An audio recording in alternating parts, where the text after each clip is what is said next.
Good morning and welcome to the Oregon Rural Health Conference. I'm Robert Dimming. I'm the Interim Director for the Oregon Office of Rural Health, and I'll be moderating today's session. Thank you for joining us. I want to start out by thanking our gold partners, All Care Health and the Oregon Rural Health Association, our silver partners, Eastern Oregon Coordinated Care Organization, the Oregon Association of Hospitals and Health Systems, and River House on the Deschutes. Our bronze sponsor, RQI, and our copper sponsors, Westcom, American College of Education, and InquaSync. Through these rather challenging times, it's through the support of our partners that has allowed us to bring you the conference this year at no charge. And we really, really appreciate all of what they've done for us. You should have received a link as part of the conference registration, and that link will take you to our app. Our app will allow you to visit our partners' virtual booths, do networking, enter for prizes, and upload pictures of your community. And we really love seeing those pictures and like to share them. So please hit the app and check out all that's going on there with our partners. There are a couple of virtual conference instructions I want to go over to make your experience a little bit better today. You will notice that your audio and video have been muted. There is, in the upper right-hand corner, you can hit the floating panel view, and that is what we suggest that you do for the best experience. That allows you to see most, or not all, of the conference presentation without our faces getting in the way. If you have any technical questions, you can go to the chat box in the lower right-hand side and put in any of your questions, and our team will help you out. If you have questions for the presenters, you also use the chat box. We will be using those questions during our live question and answer session at the end of this recording. One very important thing, session evaluations. You hear this all the time. These are really, really important. And in this case, there's 3 reasons. First, you must complete your evaluation if you're going to get your CE. So that's for those of you that have applied for and are looking for that, you must complete your evaluation to receive that. You have a chance to win a $100 gift card. And most importantly for us, it is our chance to hear from you about how well we're doing. And we don't know what virtual will be for us in the future. We'll probably be doing more of these, and we want to hear what we've done right and what we can improve on. So please take a moment and fill out that evaluation. And now I'd like to turn it over to our speakers. Joining us today is Kassie Clarke, the Testing Branch Manager for the Oregon Health Authority, Kristen Donheffner, Testing Strategy Manager at the Health Authority, and Dr. Melissa Sutton, Medical Director, Respiratory Viral Pathogens. It's all yours. Thank you so much. We are here today to discuss Oregon's COVID-19 testing strategy and how we are planning to expand COVID-19 testing to meet the needs of all Oregonians, including those in rural Oregon. Slide forward, please. So the goals of testing are essentially threefold. First, to identify infection and those who should be isolated to protect others from infection. Second, to enable care or inform medical decision-making. And third, to trigger case investigation and contact tracing in order to identify exposed individuals who may be incubating disease and should be quarantined to protect others from infection. It must be recognized that testing is but one component of an effective public health strategy and must be used in conjunction with case investigation, contact tracing, quarantine, and isolation. It must also be recognized that testing is most effective when used within a framework of testing goals or metrics. First, our overarching goal in increasing testing capacity is to decrease transmission to a level of fewer than 10 cases per 100,000 Oregonians per week. This equates to approximately 60 new cases per day. This represents a low level of community transmission and is widely regarded as a level at which schools could safely reopen and the economy could function almost normally. Our current rate is between 50 to 60 cases per 100,000 Oregonians. It is essential that the tests that are done return in a timely manner. We define timely as a turnaround time of less than 48 hours. Sooner is better, but realistically speaking, 48 hours is acceptable. Beyond this window, test results begin to lose their value in interrupting onward COVID-19 transmission. Our goal is to insulate our statewide testing capacity from supply chain disruptions, which would impact testing access. We know that supply chain disruptions will occur, but through diversification and redundancy, we hope to negate the impact of these disruptions for all Oregonians.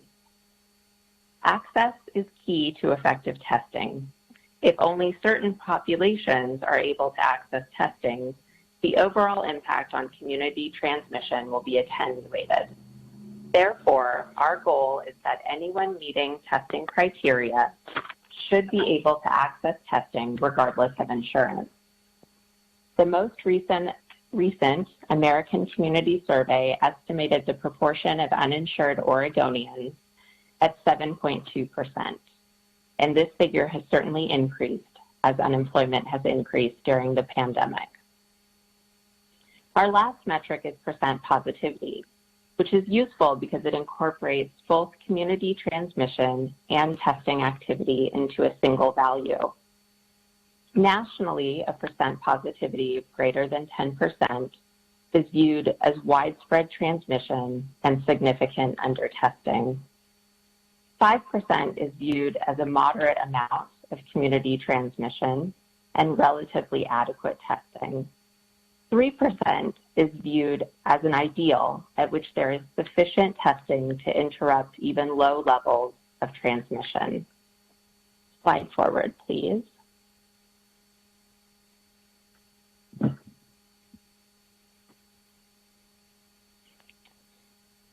Oregon's testing strategy includes the following components: testing all persons with symptoms of COVID-19, regardless of severity; testing all close contacts of COVID-19 cases, regardless of symptoms; testing all contacts of COVID-19 cases in high-risk occupational and congregate setting outbreaks. High-risk occupational settings include food processing plants and other industries in which workers are in crowded conditions. Congregate settings include long-term care facilities, jails and prisons, and group and residential facilities. We want to meet long-term care facility screening requirements. The baseline screening in long-term care facilities, which was mandated by Governor Kate Brown's long-term care facility testing plan, has been completed. Ongoing staff screening in long-term care facilities is mandated by the Centers for Medicare and Medicaid Services, or CMS, and must occur at a frequency determined by county percent positivity. And serial testing following outbreaks in long-term care facilities is similarly mandated by CMS. We want to meet hospital screening requirements. These vary by facility and generally inform infection prevention practices. And we want to limit asymptomatic testing to those with an increased risk of COVID-19. This includes disproportionately affected communities, including communities of color and tribal communities. Lastly, we want to maintain community surveillance. We currently collect specimens from 15 Sentinel surveillance sites across the state of Oregon from both symptomatic and asymptomatic patients. Slide forward, please. Estimating Oregon's daily testing needs relies on a combination of static and dynamic estimates. Oregon needs approximately 2,000 tests per day to meet screening and surveillance needs. This figure is relatively static, but may change with testing strategy adjustments. As of November 1st, we estimate that Oregon will need approximately 22,000 tests per day to meet the testing needs of all symptomatic COVID-19 cases and all close contacts of COVID-19 cases. This figure is derived from modeling and is based on many assumptions. It is an estimate and is dynamic in that it will rise or fall as transmission rises or falls. We have estimated Oregon's current molecular testing capacity at 10,000 tests per day. Thus, we will have a projected gap in molecular capacity of approximately 12,000 tests per day as of November 1st. Slide forward, please.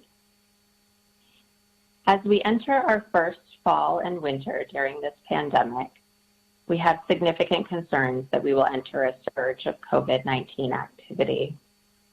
Because COVID-19 is an emerging pathogen, we understand relatively little regarding its transmission dynamics over time.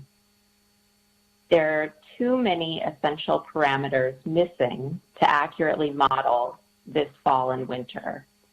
And this is nicely illustrated in a comprehensive paper by Kistler et al., which used data from non-SARS-CoV-2 circulating coronaviruses to project possible COVID-19 transmission scenarios over time. Three projections are relatively agreed upon.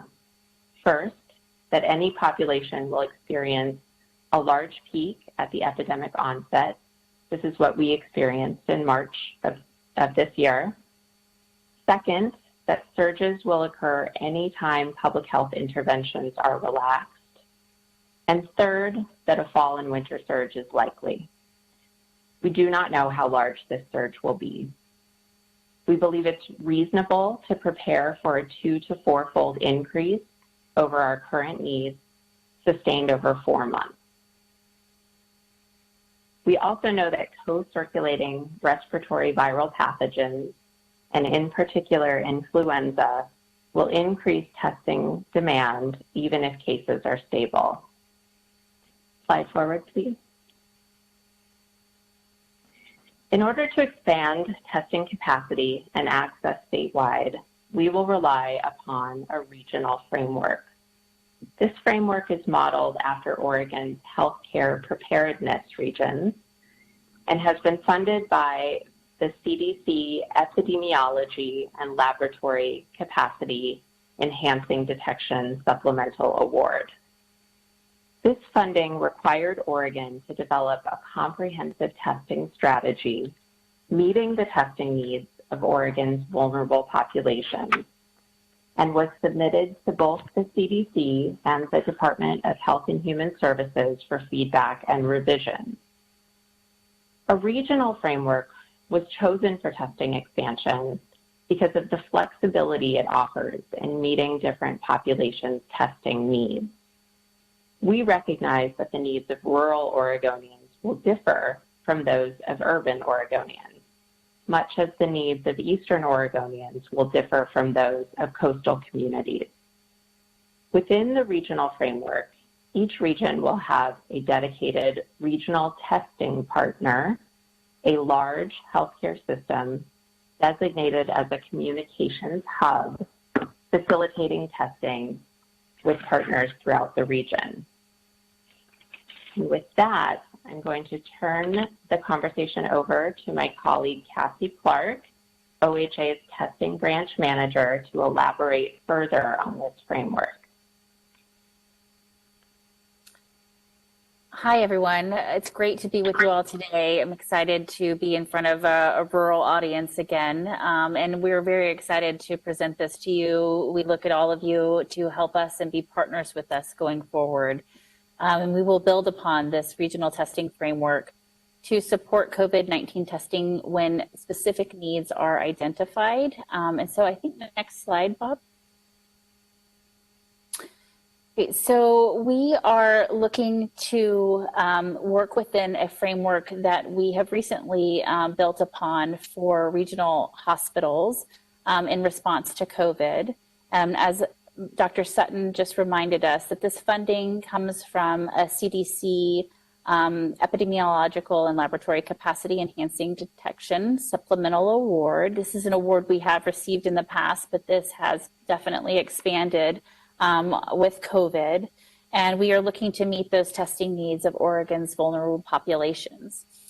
So within each one of these regions, we hope to identify and work with different regional testing partners to serve as a communication hub within each of the regions and to help us facilitate testing with our healthcare partners, local public health administrators, tribes, EMS, and our community-based organizations and other stakeholders. Next slide. So we have begun to fill out this testing expansion regional framework. So at the Oregon Health Authority, we are setting up a new division called CRRU. So it's the COVID Response and Recovery Unit. And within this unit or CRRU, there is a testing branch, which is what we are here to present on. Especially one of the teams under that branch will be this regional framework. And so we currently have in place a regional testing manager, and we are hiring regional testing coordinators. And you can see there on this slide that we will have one for Region 1, a shared one for Region 2 and 7, Region 3 and 5, and then Region 6 and 9. This work will be led by 2 regional testing medical directors that will work alongside of us to help us with policies and help develop some playbooks for us to use as well. With all that said, all of this framework will have a health equity focus. And so we will have coordinators that are specific to different populations that we intend to serve, specifically migrant seasonal farm workers, long-term care facilities, different workplace settings, schools, and other vulnerable populations. And we want to reach those non-traditional venues and be able to reach populations that have had limited access to testing thus far. Each one of our regions will be supported by a local regional testing coordinator, and this team will liaise with those local stakeholders, the public health entity, the tribes, other healthcare providers, EMS, and community-based coordinators, community-based organizations as well. So I wanted just to continue. So our goal here is to identify the needs for increased testing.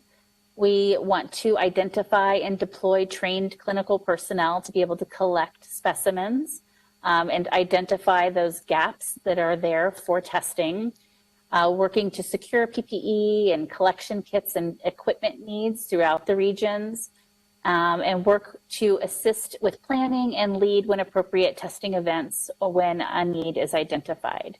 We're really hoping that this infrastructure will help create a rural infrastructure for testing to help us in the future as well. Next slide. So currently, we are working on distributing a lot of resources throughout Oregon. We have been working the last few months on the Abbott ID Now testing platform, and we have been distributing Abbott ID Now test kits throughout the state. We've also been working with the State Public Health Lab to distribute some other additional testing supplies throughout the region. As many of you have probably heard recently, we are receiving a large number of Abbott Binax Now rapid antigen tests, and we have been working with the counties to be able to distribute these throughout their county to those existing COVID testing sites. There is a wonderful allotment that we've been receiving from the federal government, and we are planning to receive 60 to 80,000 of these tests through the end of the year. However, that number will fluctuate throughout these weeks, so we are not quite sure exactly what we will receive each week. There is a little bit of a hang up with these tests in that we have to send them to a CLIA certified site or a site that has a CLIA waiver. So that is why we have worked closely with our counties to identify those sites that have existing CLIAS waivers and that are currently doing COVID testing, so that we know that they have all of the paperwork in place and that they are currently reporting properly.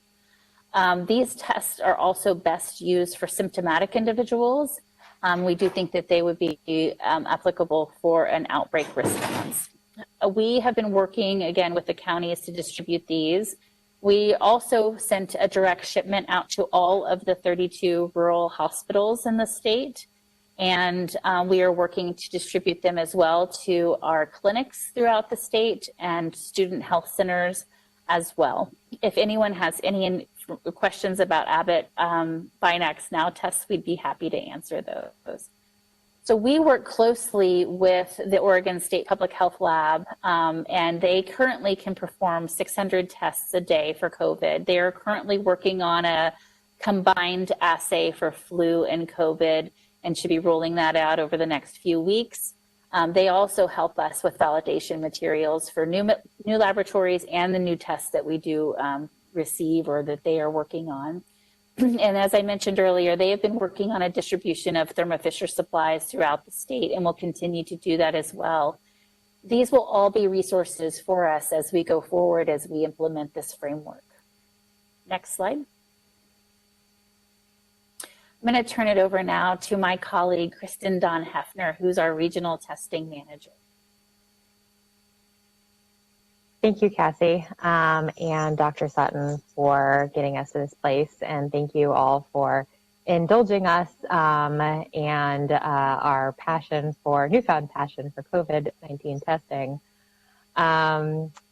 As Dr. Sutton kind of walked through our needs, both the reasons why COVID testing is important and what we think we need to be doing to get our test positivity rates low, and Kassie walked through the resources currently available, you can maybe perhaps come to the same conclusion that we came to, that what we have and what we need are two kind of different things. And that is really kind of the driving force behind what we're calling the Oregon Testing Initiative. And this project is a collaboration between the Oregon Health Authority and the Governor's Office to build additional testing laboratory capacity in Oregon for Oregonians. We are experiencing an essential market failure for testing supplies. Throughout the pandemic, we have heard from our testing partners that supplies ranging from swabs to reagents have been in shortage, and that has left backlogs for tests, that has led to long turnaround times for test results, and that has led to rationing of who can get tested. Fortunately, we are in a better position now than we were in April, but we still have a long way to go before we can make widespread testing available. That is what led us to step in and decide to provide an investment in two of our Oregon academic institutions at the Oregon Veterinary Diagnostic Laboratory at the Oregon State University and the University of Oregon's Genomics and Cell Characterization Core Facility. These investments will allow both facilities to increase, or in some cases build, new lab capacity that can be used specifically for COVID-19 testing. We think that by making these investments in these two new partners, we can build some redundancy into our supply chain and make a more resilient testing structure for Oregon and all of our partners. You can go to the next slide, please. Our goal with this initiative is to add 10,000 tests per day of high-quality molecular COVID-19 tests, with the ability to add an additional 10 to 20,000 tests per day if needed. As Dr. Sutton mentioned, we're not entirely sure what a surge could look like, and therefore we want to be nimble to scale up or down how much testing we could do. We also heard from Dr. Sutton about the importance of a 24 to 48 hour turnaround time so that people can make strong choices in terms of what they get back from their. We're gonna start this over. So the goals of the organ testing initiative are to primarily increase our testing capacity to add 10,000 tests per day of high quality molecular COVID-19 tests. We also want to be able to address a future fall or winter surge. As Dr. Sutton mentioned, we don't know what the magnitude of that might look like, and so we want to be able to build an additional 10 to 20,000 tests per day capacity on top of that 10,000. We also heard from Dr. Sutton about the importance of a rapid turnaround time, in this case 24 to 48 hours, for test results to get back so that individuals know if they have to isolate or quarantine, and to allow contact tracers to quickly identify infected individuals and break that train of transmission.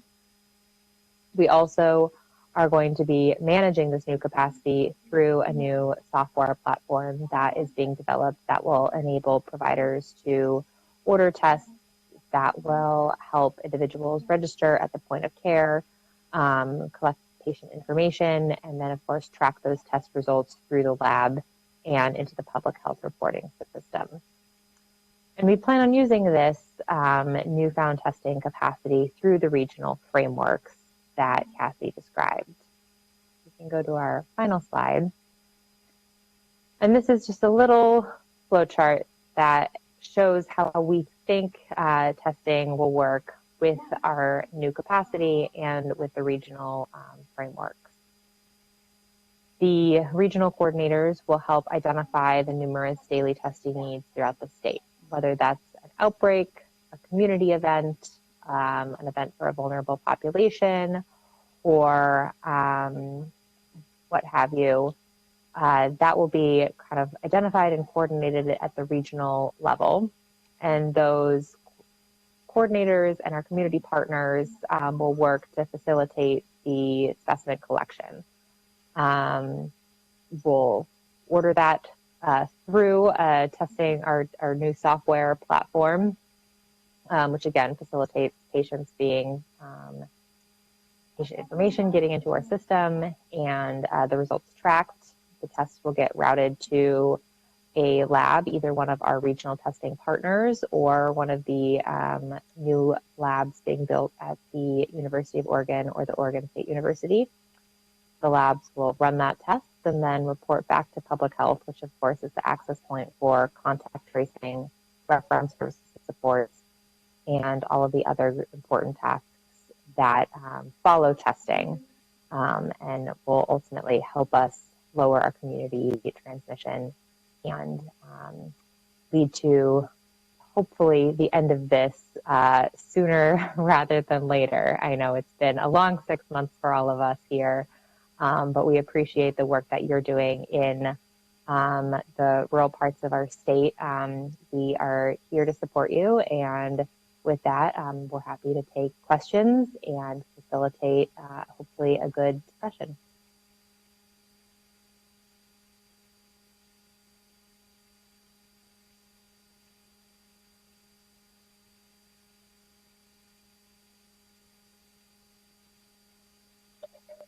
All right, thank you very much for that great presentation. And now we'll go to our question and answer session.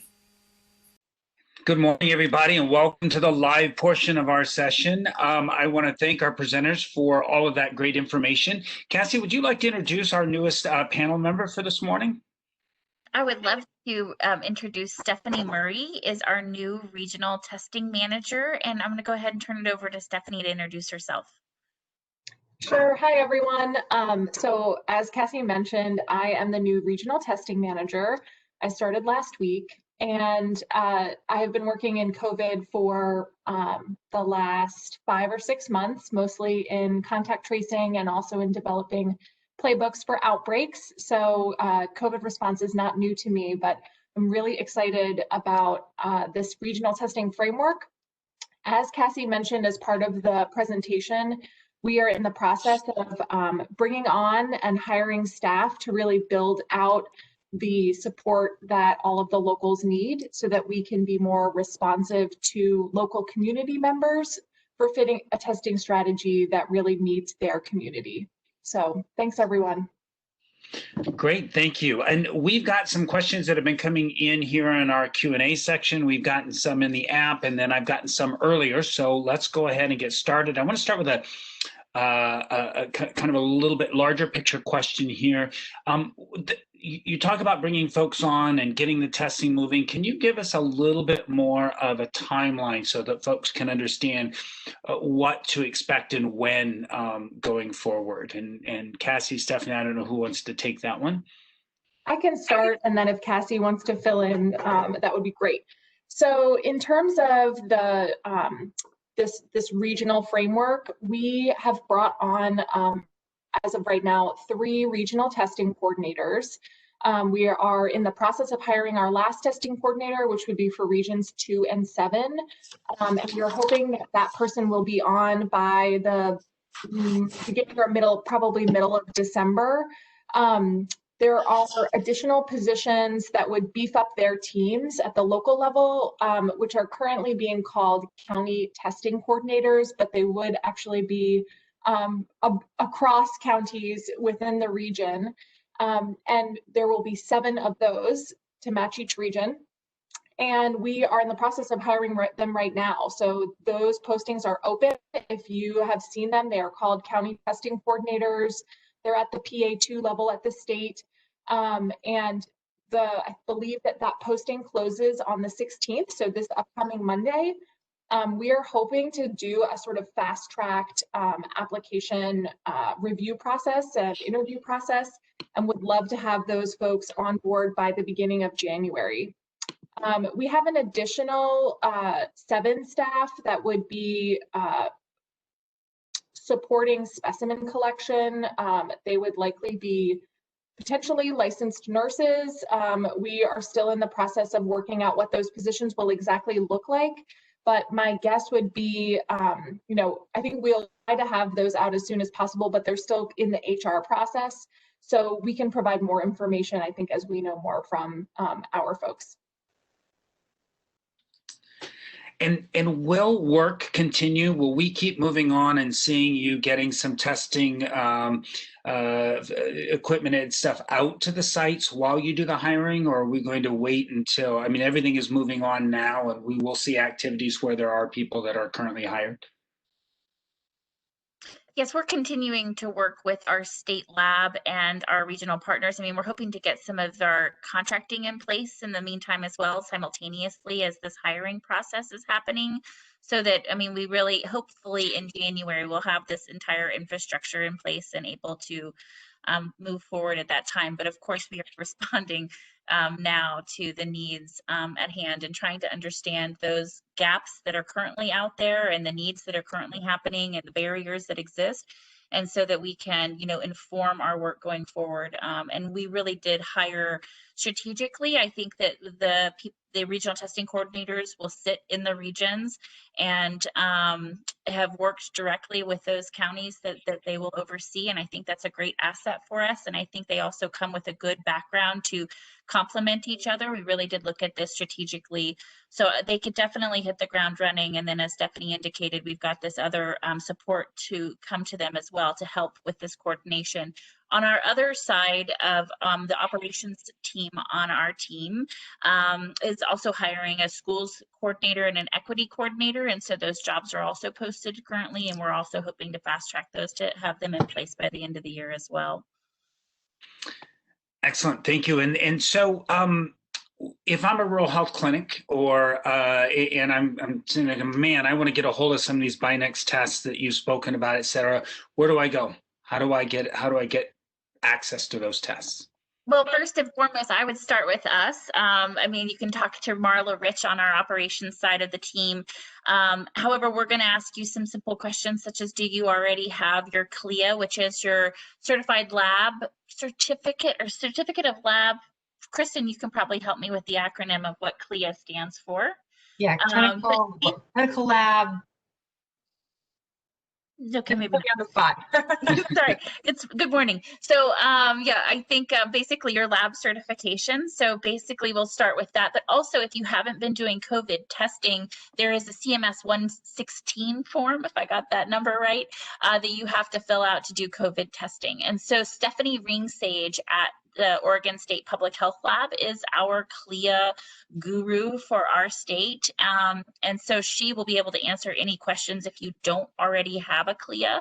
But if you do have your CLIA and you're interested in doing COVID testing and you have that paperwork in place, we'd be happy to talk to you about shipping some of these Binax Now tests directly to you. We have a good Binax Now guidance that is out there as well that we would like to discuss with you about how these tests really are performing best in symptomatic individuals. But as we experience this surge, they do have a place for us in this testing strategy, along with our community testing events, as well as some other testing options. So I think it's something to look at strategically, and we would welcome the conversation. Excellent, thank you. And to kind of tie in that, is there an anticipation that the PCR test kits will also be going out to hospitals and clinics? So we have been doing a lot of sending a lot of supplies to those labs that are already processing those PCR tests. And we've been working with regional hospitals as well to give them the Kingfisher machines to be able to run those tests themselves. And so we have also been working with rural hospitals to get the Abbott ID Now test kits out. Now, all of these wonderful gifts that we've been receiving from the federal government will go away at the end of the year. So we are working on the Oregon Testing Initiative, which Kristen outlined and can discuss further, as well as Dr. Sutton, about what this will look like going forward in 2021. Yeah, I can speak a little bit to how this fits in with the Oregon Testing Initiative. So we will continue to pre-position the test collection kits that could be processed at U of O or OSU's new lab capacity, in addition to the state labs test kits, in addition to continuing to push out as many supplies and machines as we get from the federal government. In addition, we, as of yesterday, were approved to purchase mobile testing kits, and we are planning on purchasing a mobile testing unit to serve each region and that would be staffed by either our clinical partners or our regional testing teams.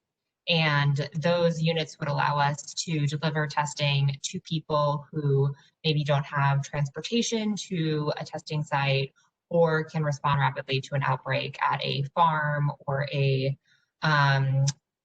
congregate care or living facility where people maybe aren't as mobile. And so we think that's one more access point that we can use, particularly to serve some of our rural areas where we know that access to care can be far apart.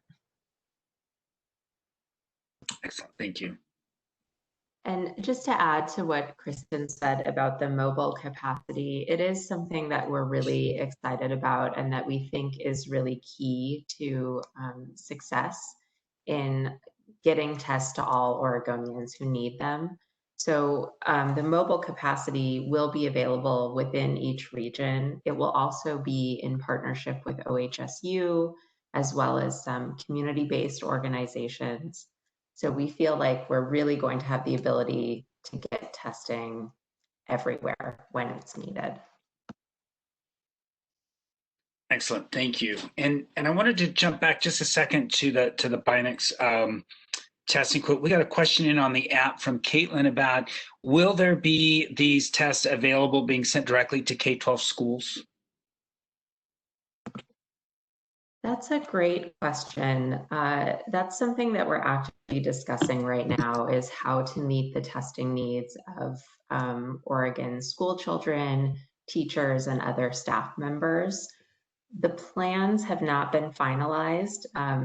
So I would say that's on the table, but that's one of many options that we're looking at. Excellent.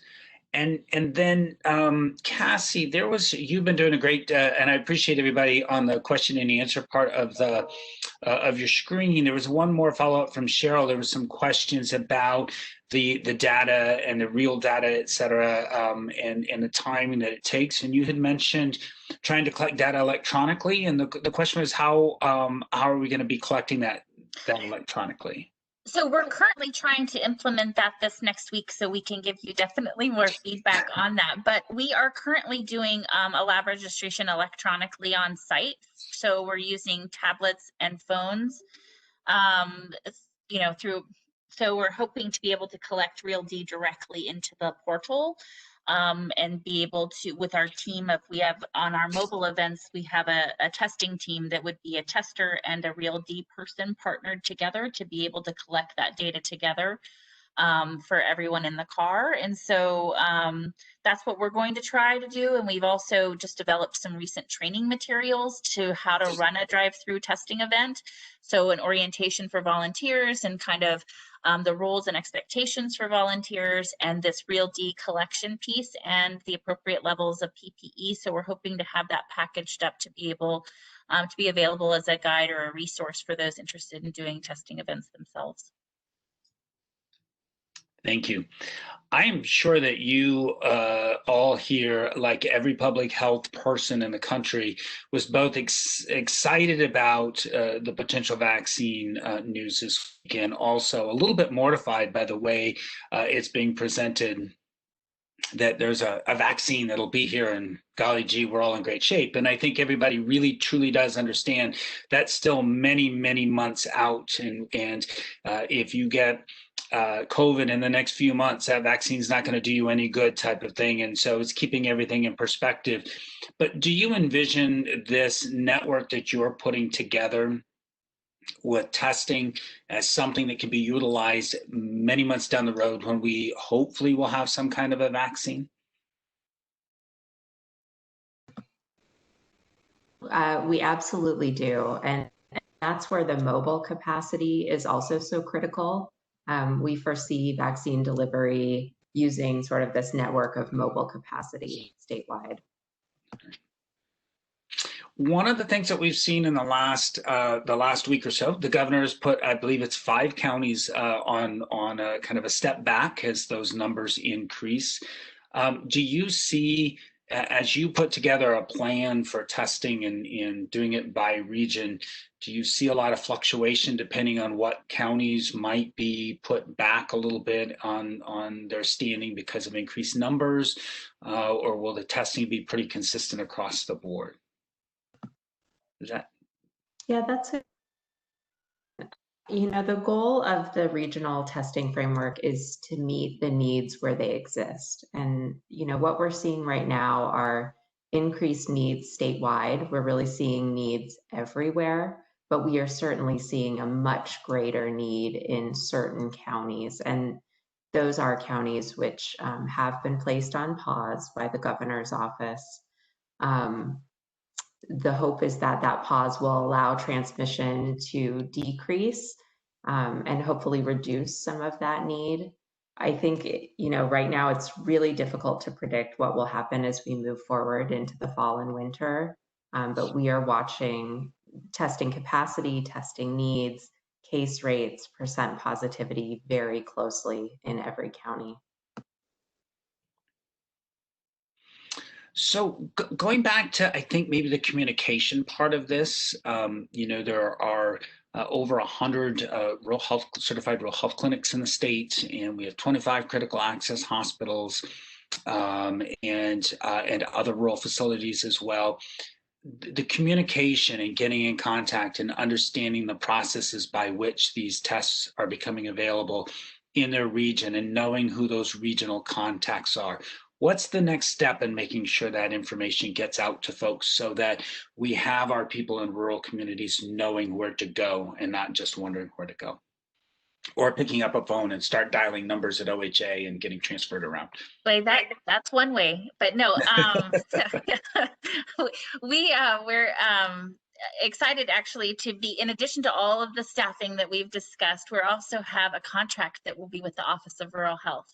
And so I think we're going to rely heavily on this partnership to help us with this communication piece, because I think you have the best network already in place to help us with the communication. So I would definitely say it'd be great for them to reach out to you, Bob, or Sarah Anderson as well. But I think our team here really is a dedicated resource. And I mean, I'm happy to share all of our contact information, or you can as well, because we definitely are on the ground trying to figure this out and working with our partners together on this. So we welcome all conversations and questions about this, and would love the opportunity to get in front of this group again and discuss this, or whatever venue you feel would be the most appropriate way to continue to do a group dialogue.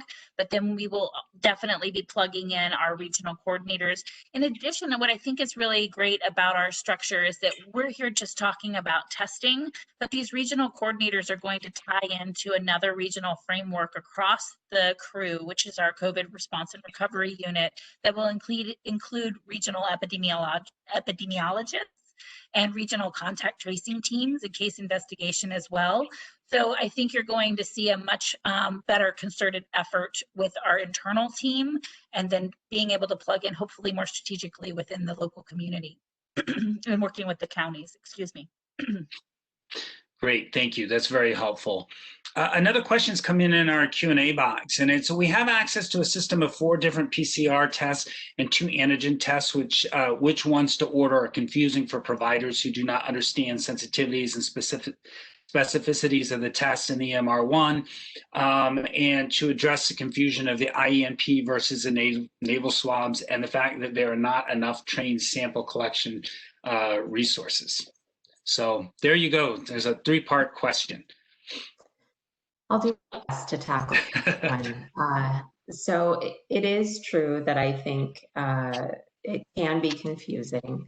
What we've tried to do through our guidance documents is talk about how the test should be used, while allowing for flexibility on the part of the ordering provider and the facility, which is to say that, you know, we can acknowledge that molecular testing is superior to antigen testing, but we wouldn't want to say that there's not an important role for antigen testing in places where molecular testing turnaround is long or it's simply not available. So I think it's something that we've tried to do, but we've also tried to do it quite carefully. We do have guidance documents that specifically walk through this for very, very vulnerable populations. For example, our long-term care facility populations. For the general population, you know, we do try to, again, just respect provider medical decision-making while providing the information we have. But we have heard this recently more often as additional antigen resources hit the market. And so I think we'll be creating a new guidance document sort of specifically targeting this question. So that answers maybe the first part of the question.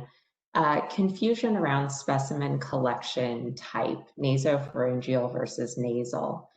So I think everyone remembers the early days of the pandemic when the only specimens collected were nasopharyngeal. As a family doctor, I recognize how uncomfortable those specimens are to collect. And I think many of us have experienced that personally by this point in the pandemic. So towards nasal specimens, I think those are really important, in particular in children, in the elderly. And what we've seen is that maybe there's a very small drop in sensitivity, but probably there's not. So it's really about what's validated for the test that you have to order at your facility. And what you will see is that more and more tests are allowing collection through nasal swabs, if that makes sense. So it's really test specific.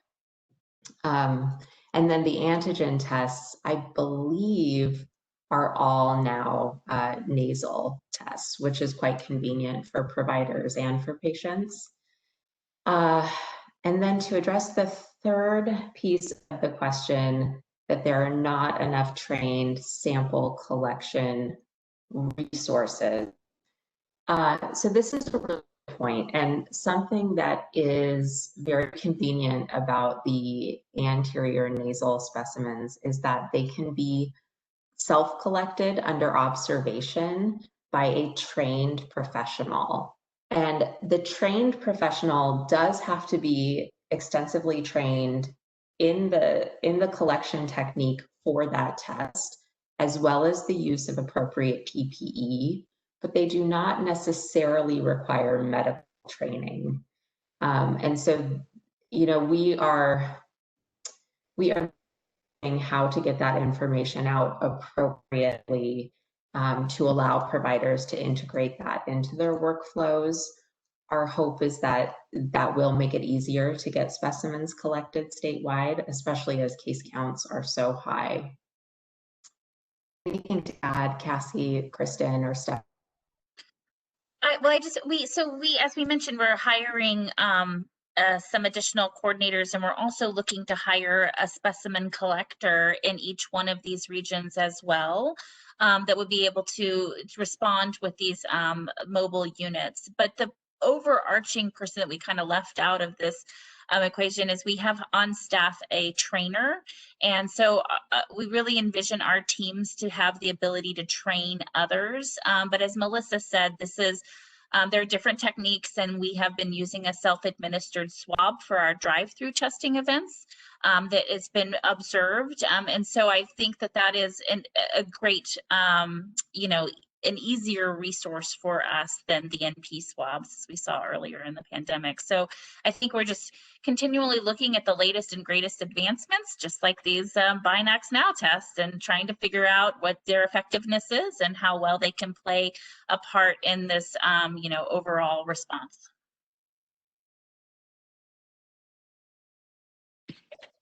Thank you.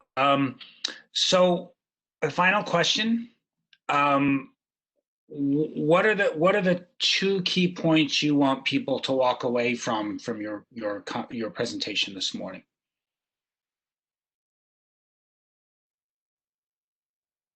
I guess I'll go first. I would like us to continue this conversation, and so the knowing that we are looking to expand testing throughout 2021, that there is great promise that this vaccine is coming, but it is not going to be you know, manufactured and produced at a rate or accepted at a rate, I think, that we will experience the type of immunity that we're hoping to achieve. So we're going to continue to need to do testing for the greater part of next year. And so how can we do this more effectively? How can we reach these audiences that we know we have not been able to? And so I think we just want to continue this conversation and work in partnership with you all to move forward. I'm just going to add that, you know, meeting the testing needs of Oregonians is a priority for Oregon Health Authority during this pandemic. And I think it's a priority that by our government, and it's a bipartisan priority, which is great. So this is a difficult time. We recognize that it's difficult for everyone. It's certainly difficult for providers, in particular rural health providers. And we just want you to know that, you know, we're working to make it better. Excellent. Thank you all. Again, I appreciate your presentation today, the great information, and looking forward to our working more closely together to make sure that we can continue to get this information out to our rural facilities and communities and do it in the most effective and efficient manner that we possibly can. We did get a question about your presentation. Those will be posted on our website when the conference is over, so you will have access to this material as well. And for those of you that are going to stay, the next session will begin at 10 o'clock, and that is the Can a Comprehensive Medication Management Program Be Financially Sustainable? So if you're here for that session as well, hang on, and it will be starting shortly. Again, thanks to our panelists. We greatly appreciate your being here with us today. Thank you. Thank you Happy so Rural much. Health Day.